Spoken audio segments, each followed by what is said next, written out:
우리가 교회를 이제 옮기는 부분 때문에 저도 이런저런 좀 신경을 쓰긴 했습니다. 그리고 갑자기 이런 일이 생겼고 한 2주 정도를 제가 신경을 조금 이렇게 쓰니까 마음은 평안한데 머리가 좀 복잡하더라고요.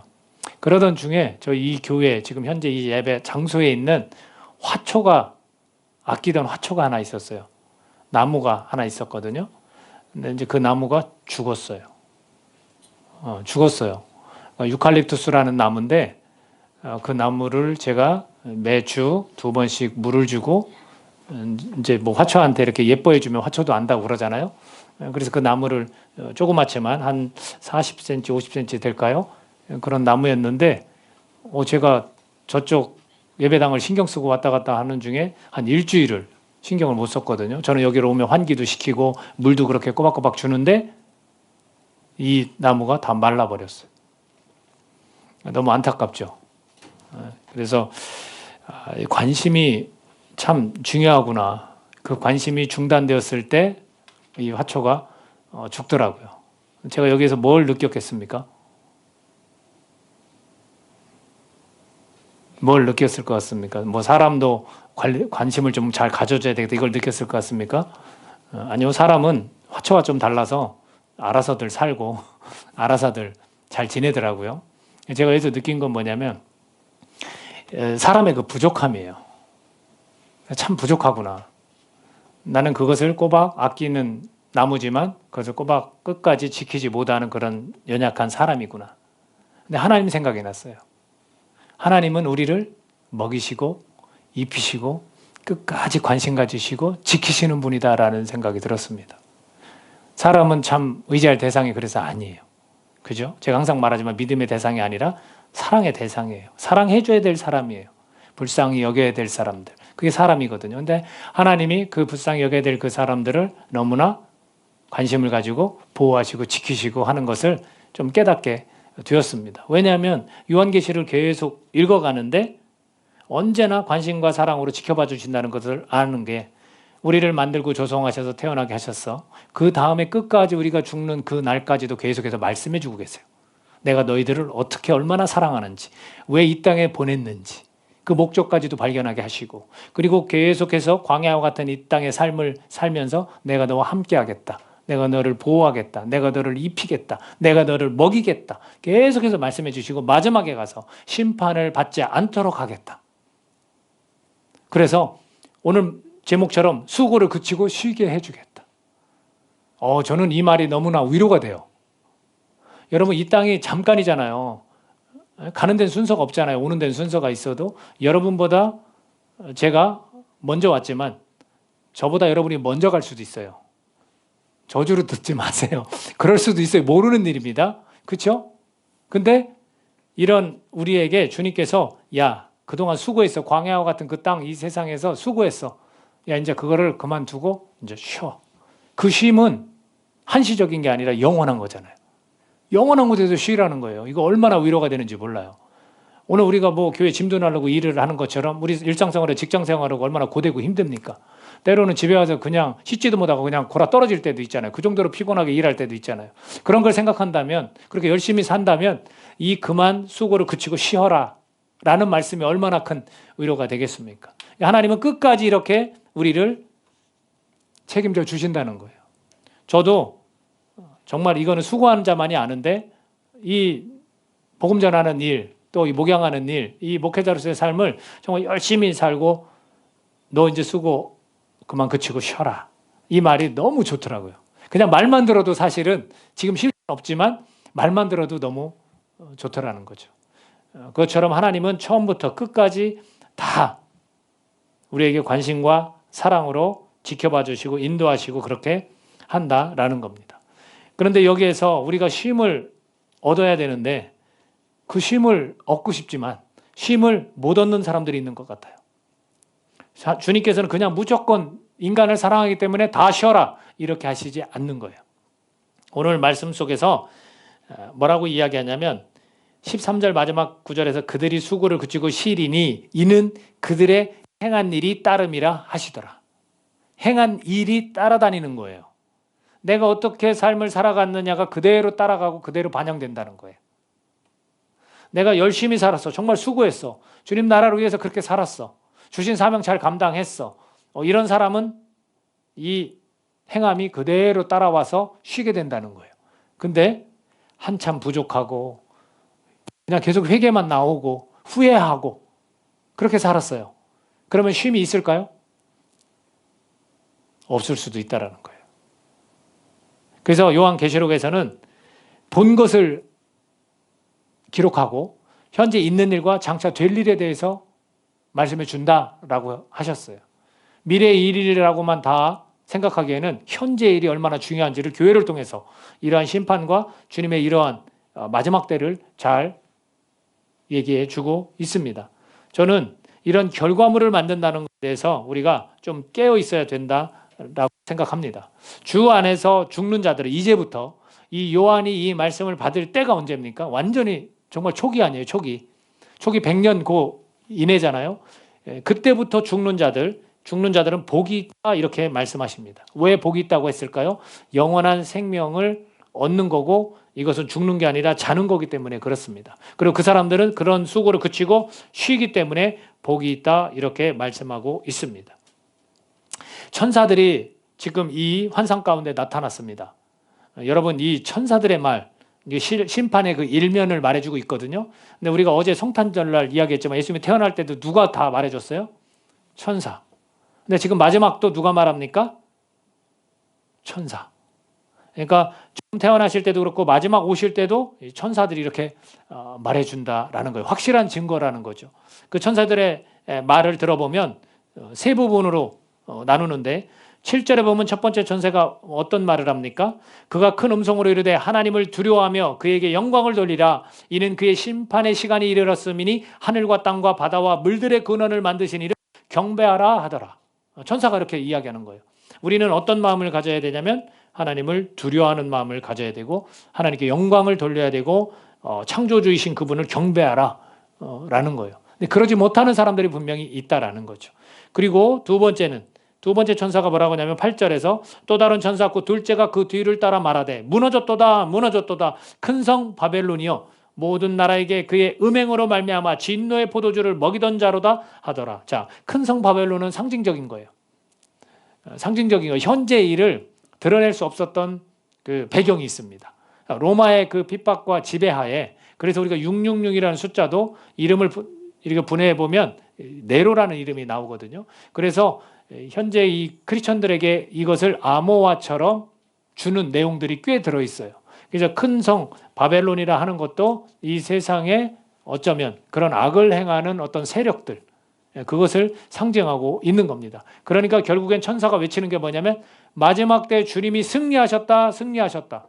다 그러니까 다 그 발 아래 엎드려 완전히 멸망했다라는 것을 보여주고 있는 겁니다. 그리고 세 번째 천사가 뭐라고 이야기하냐면 9절에도 11절까지 이런 이야기를 합니다. 또 다른 천사 곧 셋째가 그 뒤를 따라 큰 음성으로 이르되 만일 누구든지 짐승과 그의 우상에게 경배하고 이마에나 손에 표를 받으면 여기서 짐승은 우리가 말하는 어떤 짐승 여러분 사자를 섬길 거예요? 그런 짐승이 아닌 거죠. 상징적인 걸 수 있습니다. 그래서 정말 그리스도인들을 핍박하고 죽였던 그 사람들 선량한 시민들을 그냥 뭐 어떤 이렇게 싸움거리 구경거리로 만든 그런 황제들 그런 황제들을 어쩌면 짐승이다 이렇게 표현했을 수도 있어요. 왜냐하면 그때 황제를 섬기지 않으면 안 되었거든요. 크리스천들이 죽은 이유가 뭡니까? 그 황제를 섬기지 않고 다른 신을 섬겼기 때문에 그랬던 겁니다. 그런 것처럼 그런 거에 경배하고 이마에 손에 표를 받으면 그도 하나님의 진노의 포도주를 마시리니 그 진노의 잔에 섞인 것이 없이 부은 포도주라. 거룩한 천사들 앞과 어린 양 앞에서 불과 유황으로 고난을 받으리니. 불과 유황이면 우리가 흔히 이야기하는 지옥이에요. 지옥. 거기에서 고난을 받는데 그 고난의 연기가 세세토록 올라가리로다. 죽습니까? 안 죽습니까? 안 죽어요. 계속 고난 가운데서 영원히 고난 가운데서 살아간다라는 거예요. 짐승과 그의 우상에게 경배하고 그의 이름표를 받는 자는 누구든지 밤낮 쉼을 얻지 못하리라 하더라. 자, 천사가 마지막 세 번째 이렇게 말합니다. 우리는 쉬는 거예요. 그러나 누군가는 밤낮 쉬지 못하는 거예요. 여기서는 고생스러운 것 같지만 우리에게는 쉼이 기다리고 있어요. 그들은 여기에서 잘 사는 것 같지만, 그들이 떵떵거리면서 부유하게 정말로 그럴싸하게 산 것 같지만, 그들의 또 다른 심판 때 이후로는 쉼이 없다라는 겁니다. 자, 12절 같이 한번 읽어볼까요? 이와 비교되는 12절 시작. 성도들의 인내가 여기 있나니 그들은 하나님의 계명과 예수에 대한 믿음을 지키는 자니라. 자, 성도들의 인내가 필요하다는 거예요. 우리가 이 땅에 살면서 인내가 뭡니까? 우리가 하나님의 계명과 예수에 대한 믿음을 지키는 것이 인내예요. 이런 성도들의 인내에 대해서 표현을 하고 있고, 이렇게 산 사람들은 수고를 그치고 쉬는 자들이 된다라는 겁니다. 이걸 딱 구분지어서 말씀해주고 있습니다. 쉼이 없이 고난을 계속 불과 유황으로 받는 자들이 있는가 하면, 이제는 그동안 하나님의 계명을 지키고 예수님에 대한 믿음을 지켰으니 수고를 그치고 쉬는 자들이 있다라는 거예요. 마치 예수님이 양과 염소를 구분하는 것처럼 그 말씀을 하셨잖아요. 그런 것처럼 이러한 일들이 생길 것이다 라고 말씀하고 있습니다. 우리가 여기서 알아야 될 궁금한 게 하나가 있습니다. 14만 4천. 도대체 이 숫자가 뭘까? 자꾸 이런 걸 가지고 이단이 장난치는 거거든요. 그 이단은 14만 4천이 자기들 그 종교 집단에 들어와야 되는 거예요. 맞다라고 생각해요? 상식적으로 생각하면 맞지 않아요. 그러나 일반적인 하나님의 말씀을 가지고 쭉 풀다가 마지막에 가서 이걸 건드리기 때문에 빠지는 거예요. 자, 이걸 분명히 알아야 돼요. 왜 14만 4천이라고 했을까? 7장에 가보면 12지파에 대해서 이야기를 합니다. 그리고 거기 7장에서 인침을 받았다라는 표현을 써요. 그것은 쉽게 말해서 인침은 성령께서 함께 하시는 것밖에 인침이 설명될 수 있는 게 없거든요. 성령께서 함께 하시는 성도들, 그 성도들이 14만 4천이다 이런 표현을 써요. 그리고 나서 그 14만 4천을 세분화시킵니다. 자, 이스라엘이 처음 시작할 때 하나님이 택했다고 했을 때 그 지파가 몇 개였어요? 12지파. 12지파가 나누고 그 지파 한 지파마다 1만 2천 명, 1만 2천 명, 1만 2천 명, 1만 2천 명 이렇게 이야기를 합니다. 그래서 1만 2천 명 곱하기 12 하면 14만 4천이 나옵니다. 그러면 결국은 그 숫자는 뭘 의미할까요? 제가 아까 암호와 상징적인 이런 이야기를 드렸잖아요. 그것은 성도들, 정말 하나님께서 인침을 하신 그 성도들, 선택받은 성도들이라는 그 충만함을 표현하는 거예요. 그리고 그 완전성, 하나님은 완전하게 그 사람들을 끝까지 책임지시고 그들을 통해서 영원한 나라를 맛보게 하신다라는 것을 의미하는 겁니다. 거기 숫자에 연연하면 안 돼요. 여러분 그럴싸하지 않습니까? 자, 우리 교회에 1만 2천 명이 돼야 우리도 한 지파입니다 해서 자기도 그 지파로 나누고 사람들을 자꾸 현혹해서 믿는 자들을 자꾸 현혹하잖아요. 신천지가. 그러니까 이런 거는 쉽게 넘어가서는 안 되고 선택받은 하나님의 백성들의 그런 충만함이라든지 완전성을 표현해주고 있다라는 겁니다. 그래서 3절에서 뭐라고 얘기합니까? 그들이 보좌 앞과 네 생물과 장로들 앞에서 새 노래를 부르니 땅에서 속량함을 받은 14만 4천 밖에는 능히 이 노래를 배울 자가 없더라. 하나님을 찬양할 수 있는 자격이 되는 사람들은 하나님이 선택한 성도들밖에 없다라는 거예요. 짐승에게나 우상에게나 그들에게 경배하는 자들은 그럴 수 없다라는 거예요. 그거를 표현해 주는 겁니다. 그래서 네 생물과 장로들도 신경 쓸 거 없어요. 그게 왜 궁금합니까? 아무런 상관이 없어요. 그냥 하나님을 수종드는, 예수님을 수종드는 그런 존재라는 것밖에 우리가 그냥 그렇게만 알면 되지, 그걸 구체적으로 뭐지 이게? 이걸 자꾸 파고 들어가는 거는 성경에 대한 올바른 해석이 아니에요. 그건 필요가 없습니다. 다만 우리가 선택받은 자들이고 우리가 이 14만 4천이라고 부르는 이곳에 포함된 내가 그런 믿음을 지키는 성도구나. 하나님의 계명을 지키고 예수님을 믿는 믿음을 지키는 그런 성도구나. 이렇게 여기시면 되는 겁니다. 자, 그렇다면 이런 성도들의 인내가 하나님의 계명을 지키고 예수님에 대한 믿음을 지키는 건데 구체적인 내용을 좀 표현한 대목이 있습니다. 이 구체적인 내용을 통해서 우리 모두가 다 온전한 성도들은 어떤 신앙인들이 되어야 하는지를 살펴보도록 하겠습니다. 그래서 이 온전한 성도들의 모습은 어떤 모습? 이 14만 4천이라고 하는 이 숫자 안에 들어가 있는 이 성도들이라고 표현한 이 완전한 성도들의 모습은 어떤 건지 4절 한번 같이 읽어보겠습니다. 4절 시작. 이 사람들은 여자와 더불어 더럽히지 아니하고 순결한 자라. 어린 양이 어디로 인도하든지 따라가는 자며 사람 가운데서 속량함을 받아 처음 익은 열매로 하나님과 어린 양에게 속한 자들이니 라고 되어 있습니다. 자, 여기서 한 4가지 정도를 5절까지 4가지 정도를 우리가 볼 수 있습니다. 첫 번째로 온전한 성도들은 어떤 신앙인들이냐면 첫 번째로 순결한 자라는 거예요. 순결한 자. 우리가 온전한 성도가 되려면 순결해야 되는 거예요. 그 순결함은 다른 말로 표현하면 뭡니까? 깨끗하다라는 겁니다. 깨끗하다라는 거. 자, 깨끗하다라는 것은 우리가 뭐 옷도 잘 깔끔하게 차려입고 우리가 목욕을 하고 이런 부분입니까? 아니죠. 우리는 할례가 마음의 할례라고 주님이 말씀하셨거든요. 그러니까 우리의 이 마음이 깨끗해야 되는 건데 이것을 조금만 더 제가 표현해 보겠습니다. 자신의 어떤 부정한 욕구나 욕망을 내려놓는 것, 이런 것이 깨끗함이에요. 더럽게 자기 육체를 그냥 내버려 두지 않는 것. 나의 욕망과 욕구를 위해서 내 몸을 마음껏 사용하는 것, 이걸 내려놓는 거예요. 이게 깨끗함이에요. 또 어떤 종류가 있을까요? 우리가 감출 수 있는, 우리가 나의 어떤 잘못들을 감출 수 있다 이렇게 생각하는 착각은 우리가 버려야 하는 거예요. 그게 깨끗함이에요. 내가 하나님을 속일 수 있을 것 같습니까? 지금 우리 사람은 속여도 항상 말씀드리지만 하나님은 속일 수 없어요. 우리가 그런 착각을 하면 안 돼요. 하나님은 다 보고 있어요. 그렇기 때문에 우리가 이런 것들에서 우리가 그것들을 버리는 것이 깨끗함입니다. 그리고 이 깨끗함을 그렇다면 우리는 어떻게 유지할 수 있을까? 저와 여러분이 어떻게 이걸 유지할 수 있을까? 이건 두 가지입니다. 아까도 말씀드렸지만 12절에서 말씀하고 있는 주님의 계명을 지키는 것으로 우리는 유지할 수 있고요. 또 예수님을 믿는 그 믿음으로 우리가 그것을 지킬 수 있습니다. 저와 여러분이 이런 순결한 자, 깨끗함을 유지하는 그런 성도가 되시기를 예수님의 이름으로 축복합니다. 이게 얼마나 중요한지 몰라요. 그리고 그들은 어떤 자냐면 4절에 다시 나온 건데 두 번째는 어디로 인도하든지 따라가는 자예요. 예수님께서 여러분을 어디로 인도하시든지 따라갈 수 있습니까? 여기에 대해서 우리 아멘 할 수 있어야 돼요. 자, 어디로 인도합니까? 이걸 순종이라고 우리가 표현할 수 있거든요. 자, 우리는 어디로 인도하기를 원합니까? 여러분 생각과 반대로 인도하시면 갈 수 있겠습니까? 반대로 갔던 사람이 하나 기억납니다.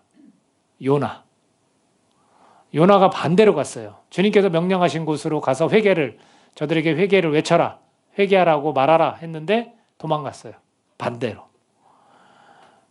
그래서 어떻게 됐습니까? 물고기 뱃속에 들어갔죠. 주님께서 나한테 명령하시고 주님 이렇게 인도하시고 이쪽으로 가라 했는데 이건 내 생각과 완전히 달라요. 나는 이쪽으로 가고 싶어요. 그래도 따라가실 수 있겠습니까? 그것이 바로 어디로 인도하지 따라가는 자가 되어야 한다는 걸 보여주는 거예요. 여러분 예상 밖의 인도를 하시면 여러분 따라갈 수 있겠습니까? 자, 광야로 데리고 가. 광야로. 왜 기름진 곳이 아닌 광야입니까? 또 십자가에 어떤 그런 십자가의 길로 나를 지금 인도하셔. 그러면 여러분 따라가실 수 있겠습니까? 자신이 정하는 길로 가는 게 아니라는 거예요. 우리는 여기에서 많이 헷갈려요. 우리 신앙인들이 여기에서 많이 헷갈립니다. 그래서 또 견주고 또 고민하고 또 물어보고 사람들한테 자꾸 그래요. 여러분 그 시간을 많이 가지면요 못 따라가요. 이거는 아마 임상으로도 우리가 실험해 볼 수 있는데 스스로가 내가 고민을 정말로 많이 하면 못 따라갑니다. 여러분 단순하게 주님께서 그렇게 명령하셔 아멘 하고 응답해야 바로 갈 수 있는 거예요. 그런 자들이 온전한 성도들, 주님께서 선택한 그런 자들이 쉼을 얻을 수 있다라고 말씀하십니다. 세 번째는 뭐냐면 어떠한 신앙인들이 온전한 모습일까? 그거는 사람 가운데서 속량함을 받은 자입니다. 사람 가운데라고 했다는 것은 여러 많은 사람들 중에 주님께서 구별돼서 딱 불러내는 거예요. 이 세상에 우리 주변에도 얼마나 많습니까?